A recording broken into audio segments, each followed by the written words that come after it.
في الرباط، حيث يلتقي التاريخ بالحاضر، يقف صرح رياضي شامخ يحمل اسماً خالداً: المركب الرياضي الأمير مولاي عبد الله. هنا صنعت ذكريات، هنا ارتفعت الهتافات، وهنا يستعد المغرب ليكتب فصلاً جديداً من تاريخه مع مونديال 2030. فما قصة هذا الملعب الذي أصبح رمزاً للفخر الوطني؟ في قلب العاصمة المغربية الرباط، يقف المركب الرياضي الأمير مولاي عبد الله كصرح شامخ يروي قصة الرياضة المغربية، ويحمل بين جدرانه ذاكرة جماعية ممتدة على مدى 4 عقود. إنه ليس مجرد ملعب لكرة القدم، بل فضاء يختزن لحظات الانتصار والانكسار، ومكاناً يلتقي فيه الحلم الوطني مع الطموح العالمي. تعود بداية الحكاية إلى سنة 1983، حين أنشئ المركب في عهد الملك الحسن الثاني ليحمل اسم الأمير مولاي عبد الله، أحد أفراد العائلة الملكية المغربية. اختيار العاصمة الرباط لبناء هذا الصرح الرياضي لم يكن اعتباطياً، فالرباط هي القلب السياسي والثقافي للمملكة، وكان من الضروري أن تمتلك أيضاً فضاءً رياضياً بمستوى عالمي يعكس صورة المغرب ويستقبل كبريات الأحداث. المركب مصمم بطاقة استيعابية تصل إلى حوالي 53 ألف متفرج، وهو ما يجعله ثاني أكبر ملعب في المغرب بعد مركب محمد الخامس بالدار البيضاء. مدرجاته العالية تمنح رؤية واضحة لكل الجماهير من مختلف الزوايا، بينما أرضيته المغطاة بالعشب الطبيعي تحترم معايير الاتحاد الدولي لكرة القدم الفيفا. وإلى جانب الملعب الرئيسي، يحتوي المركب على مضمار أولمبي لألعاب القوى ومراكز تدريب وقاعات مخصصة للصحافة والمؤتمرات، إضافة إلى مرافق للضيوف والشخصيات الرسمية. هذه البنية التحتية جعلت منه فضاءً متكاملاً قادراً على استيعاب الأحداث الرياضية الكبرى والفعاليات الثقافية في آن واحد. منذ افتتاحه كان المركب مسرحاً لأحداث كروية خالدة في ذاكرة المغاربة. هنا لعب المنتخب الوطني المغربي مباريات مصيرية في تصفيات كأس العالم وكأس إفريقيا للأمم، وهنا عاشت الجماهير المغربية فرحة استضافة كأس العالم للأندية في نسخ 2013 و2014 و2022، حيث التقت فرق عالمية مثل ريال مدريد وبايرن ميونخ وكورنثيانز بفرق إفريقية وعربية في أجواء احتفالية جمعت بين الثقافات. كما يحتضن المركب بشكل دوري نهائي كأس العرش المغربي، وهو واحد من أعرق المسابقات في تاريخ الكرة الوطنية.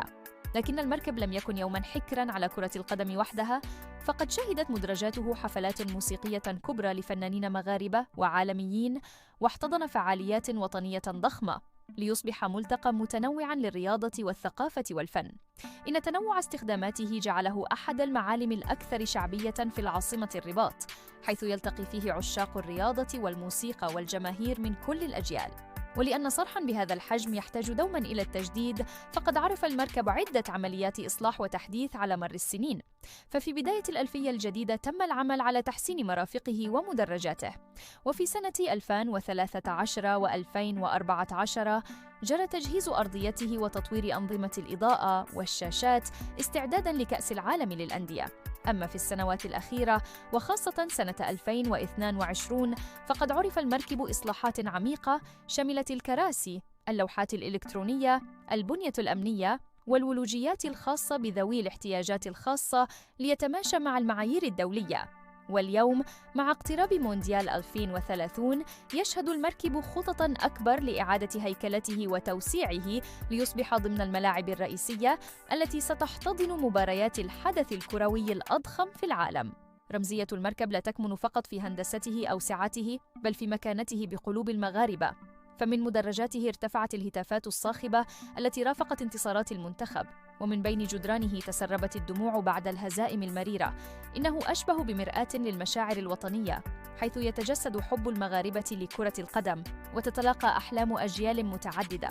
بالنسبة للعالم، أصبح مركب الأمير مولاي عبد الله عنوانا لقدرة المغرب على التنظيم وصورة لوجهه الرياضي والثقافي الحديث.